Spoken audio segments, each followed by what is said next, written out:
Go ahead.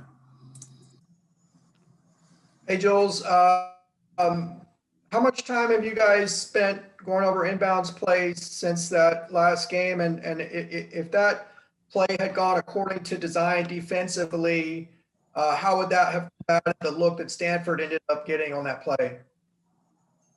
Well, we talked about the play. Obviously, we know it was a tough play to to take in and sort of look back on. Before practice, coach addressed it, and he understood that we were playing hard. It's not like we were lazy on defense. We were playing hard. We just sort of had a mental lapse. We went over a little bit, but we moved on we moved on from it. It was a tough game to lose. We took it on the chin, and then we went straight into practice and had a great practice, a hard practice. So we watched it. I'm sure all of us watched it on our own, watching film and stuff. But we definitely look forward to moving on and focusing on our next game against Oregon.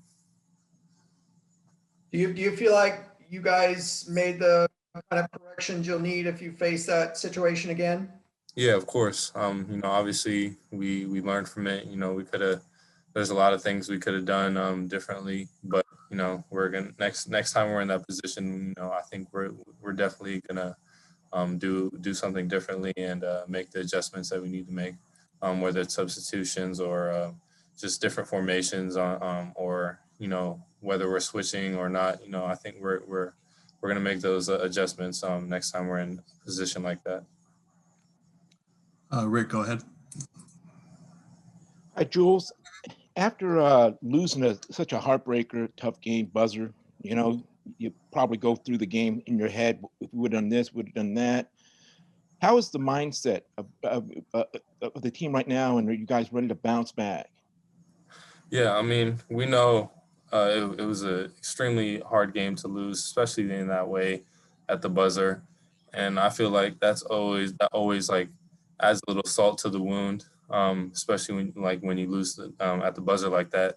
And we know we didn't play as well as we needed to that game, and we still had an opportunity to win. So it was definitely a tough loss to take, but just as players who are competing, we know it's one game, and we know we have more games in the future, and even the coaching staff ensuring to us, like that's one game. We have more games to play, so I think our mindset is at a good place right now. We're looking ahead, not in the past, and we're just ready to get another opportunity to play, especially at home. We want to take care of our home court, so that's just what we're focused on right now, just playing our next game against Oregon at home.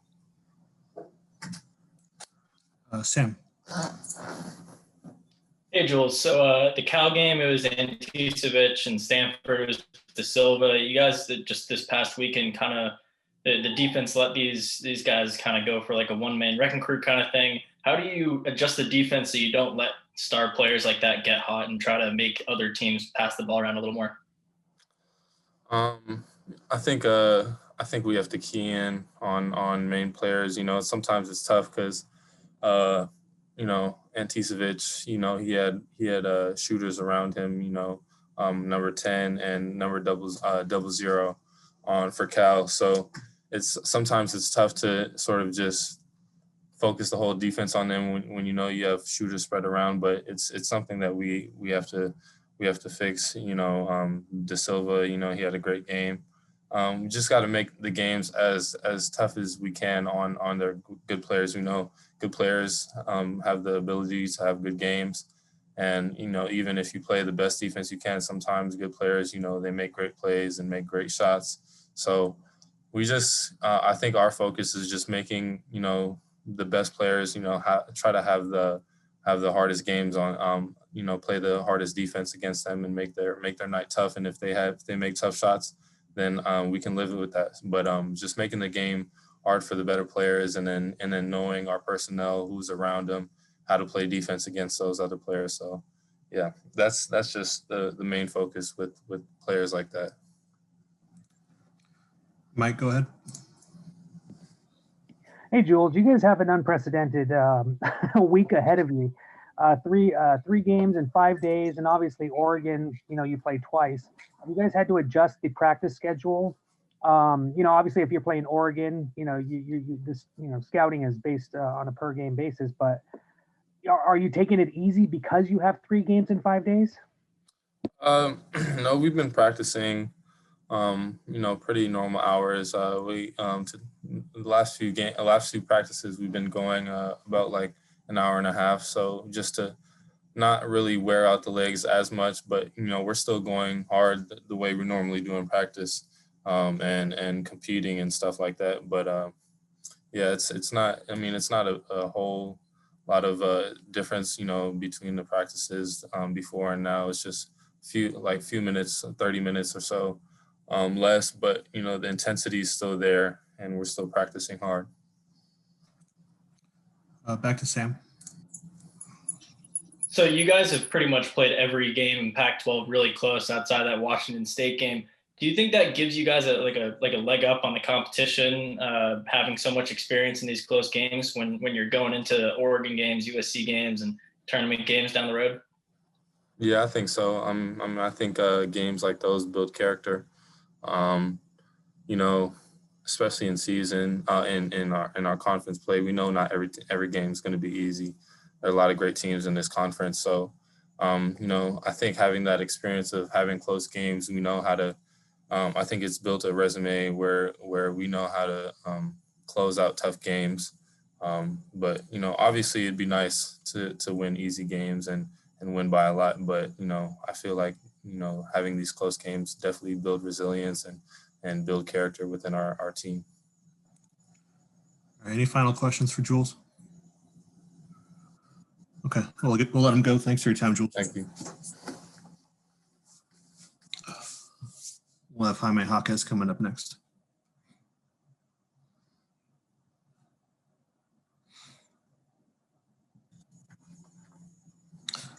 All right, we'll open it up to questions for Jaime Jaquez.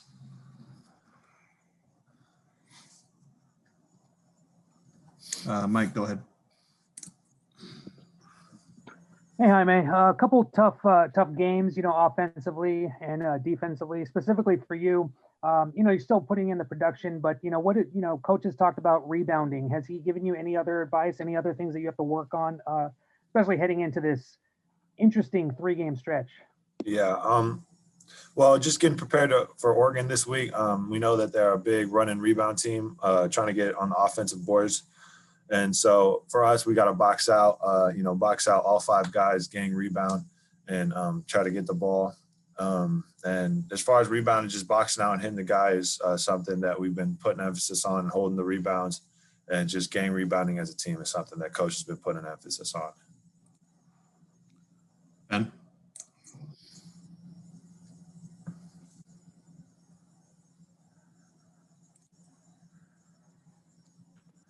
If that last play had gone the way you wanted to defend it, how would that have kind of stopped? You're cutting out there, Ben. Oh, okay. Can you hear me now? Yeah, I can hear you now.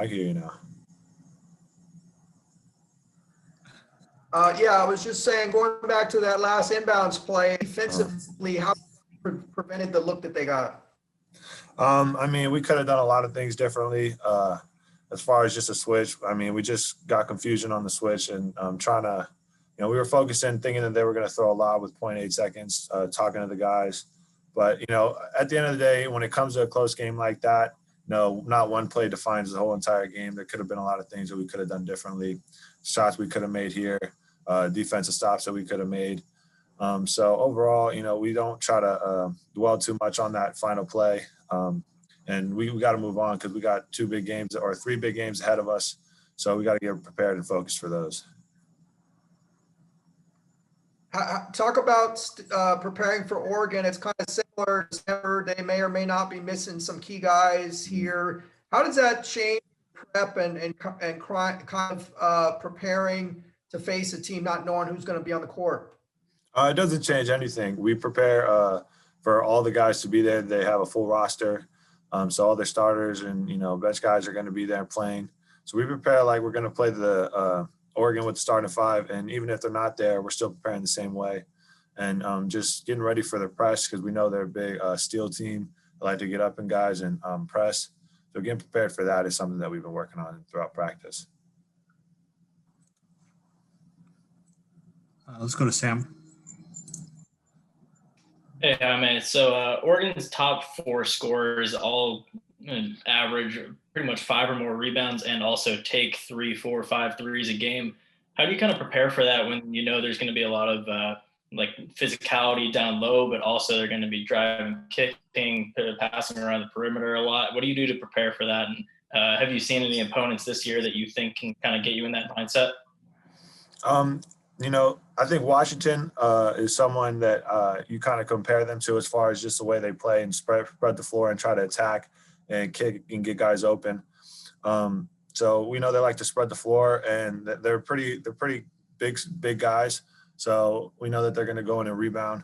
So just protecting the paint, trying to get the guys out of the paint, stop the 3-ball, and just rebound is something that we're just emphasizing throughout practice, making sure everyone's boxing out their man and making sure that all 5 guys are going to the ball.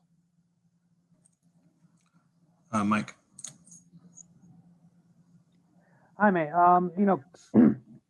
Coach talks to us about what he thinks needs to happen, but from a team perspective, in individual based, what are you guys telling each other coming off of this loss? What are you guys trying to tell each other to maybe start quicker in the first half rather than depending on the second half production? As a team, we're just trying to stick together. It was a tough loss. Everyone was hurt by it, but like I said earlier, we got 3 games, 3 big games that we got to focus on coming up. And as a team, we come together, we talk about things that we need to do as far as offense and defense, and just coming out stronger as a whole and, defending the ball better as a team. And those are pretty much the things that we talk about. We talk about the things the coach is saying and how we can be better at what he's telling us to do. So those are the things that we talk about, on the court and off the court. Tracy, go ahead. Hey, Jaime. In conference, you're averaging just about 35 minutes a game. Mm-hmm. Do you prepare a little bit differently here? 3 games in 5 days, 4 games in 9 days? Is there some way you prepare differently, just physically, sleep-wise? And is the team, the trainers telling you to do something different? As far as my minutes go, I just go out there and play as hard as I can for as many minutes as I am out there. And as far as my preparation goes, I always try to get to bed and get some sleep, try to take a nap during the day and just stay off my feet. We're quarantining now, so there really isn't much to do. So we're all just hanging out at our apartments or our dorm room. So, I'm just resting regardless. So that's just, what I can do to get myself prepared for these next coming games. We got time for one more. Let's go to Ben.